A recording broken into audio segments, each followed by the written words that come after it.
എമ്മി പുരസ്കാരങ്ങളടക്കം നേടിയ റിച്ചി മെഹ്തയുടെ സംവിധാനം, ഓസ്കർ പുരസ്കാരങ്ങളടക്കം നേടിയ QC എൻ്റർടൈൻമെൻറ്റിൻ്റെ നിർമ്മാണം, എക്സിക്യൂട്ടീവ് പ്രൊഡ്യൂസറായി ആലിയ ഭട്ട്.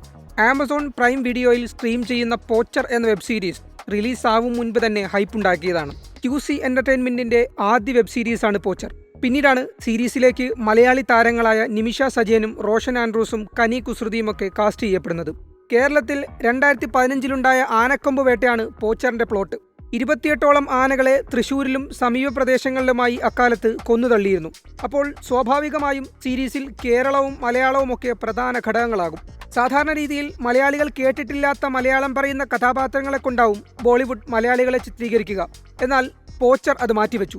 അവർ കൃത്യമായി അഭിനേതാക്കളെ തിരഞ്ഞെടുത്തു. ഇവിടെ സീരീസിന്റെ പ്രധാന റോളിലേക്ക് പോച്ചർ നിർമ്മാതാക്കൾ തിരഞ്ഞെടുത്തത് നിമിഷ സജയനെയാണ്. നിമിഷ അവതരിപ്പിച്ച ഫോറസ്റ്റ് റേഞ്ചർ മാല ജോഗി എന്ന കഥാപാത്രത്തെ ചുറ്റിപ്പറ്റിയാണ് സീരീസിന്റെ പോക്ക്. നിമിഷ സജയൻ അനാവശ്യ വെറുപ്പ് ലഭിച്ചിട്ടുള്ള അഭിനേത്രിയാണ്. ഒരിക്കലും ചിരിക്കാത്ത മുഖം, ഉരുട്ടിക്കയറ്റിയ ഭാവം എന്നിങ്ങനെ നിമിഷ അഭിനയമറിയാത്ത ആളാണെന്നൊരു നറേറ്റീവ് നിലവിലുണ്ട്. എന്നാൽ അഭിനയിച്ച സിനിമകളിലൊക്കെ ലഭിച്ച കഥാപാത്രം അതിന്റെ പൂർണ്ണതയോടെ അവതരിപ്പിച്ചയാളാണ് നിമിഷ. എന്നിട്ടും ലഭിക്കുന്ന ഈ വെറുപ്പിന് പിന്നിൽ മറ്റു ചില കാരണങ്ങളുണ്ടെന്നത് പ്രത്യേകിച്ച് പറയേണ്ടതല്ല. ഇവിടെ മാല ജോഗി എന്ന കഥാപാത്രം അത്തരത്തിൽ സ്ട്രോങ് ആയ റിച്ച് ഇമോഷൻസ് ഉള്ള ഒരാളാണ്, സീരീസിന്റെ ജീവൻ. ഈ കഥാപാത്രത്തെ വളരെ കൃത്യമായി മനോഹരമായി പോർട്രേ ചെയ്യാൻ നിമിഷയ്ക്ക് സാധിച്ചിട്ടുമുണ്ട്. കുറച്ച് ദിവസങ്ങൾക്ക് മുമ്പ് സീരീസിന്റെ എക്സിക്യൂട്ടീവ് പ്രൊഡ്യൂസർ കൂടിയായ ആലിയ ഭട്ട് നിമിഷ സജയന്റെ അഭിനയത്തെ പുകഴ്ത്താൻ വാക്കുകളില്ലാതെ വിഷമിക്കുന്ന വീഡിയോ കണ്ടിരുന്നു.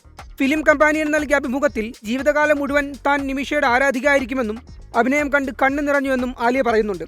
ദി ഹിന്ദുവിന് നൽകിയ അഭിമുഖത്തിൽ നിമിഷയുടെ അഭിനയം കണ്ടതിന് ശേഷം താരത്തിന്റെ മറ്റ് സിനിമകളൊക്കെ പരിശോധിച്ചു എന്ന് ആലിയ കുറ്റസമ്മതം നടത്തുന്നു. നിമിഷയെപ്പറ്റി പറയുമ്പോഴൊക്കെ ആലിയ ആരാധനയാൽ വാക്കുകൾ കണ്ടെത്താൻ വിഷമിക്കുകയാണ്. പോച്ചറിലെ മാല ഈ അഭിനന്ദനങ്ങൾക്കൊക്കെ അർഹയാണ്. വളരെ കോംപ്ലക്സ് ഇമോഷൻസ് ഉള്ള ഒരു കഥാപാത്രമാണ് മാല ജോഗി.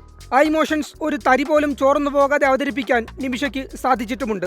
ഒരു പെർഫെക്റ്റ് വാച്ചാണ് പോച്ചർ എന്ന് പറയാനാവില്ല.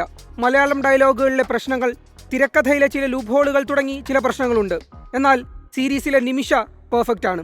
തൊണ്ടിമുതലും ദൃക്സാക്ഷിയും എന്ന ചിത്രം മുതൽ നിമിഷ സെറ്റ് ചെയ്തൊരു ബെഞ്ച് മാർക്കുണ്ട്. നിമിഷയ്ക്ക് കൂടുതൽ ലഭിച്ചത് സീരിയസ് കഥാപാത്രങ്ങളാണെങ്കിൽ പോലും അവയിലൊക്കെ ആ ബെഞ്ച് മാർക്ക് കാത്തു സൂക്ഷിക്കാൻ നിമിഷയ്ക്ക് കഴിഞ്ഞിട്ടുമുണ്ട്. അവസാനമിറങ്ങിയ 2 തമിഴ് സിനിമകളിലും ജിഗർത്തണ്ട XXL, ചിത്ത എന്നീ സിനിമകളിൽ ചെയ്തു വെച്ചത് ഒരു അഭിനേത്രി എന്ന നിലയിൽ നിമിഷയുടെ റേഞ്ച് വ്യക്തമാക്കുന്നതാണ്. അതിനുശേഷമാണ് ഇപ്പോൾ പോച്ചർ.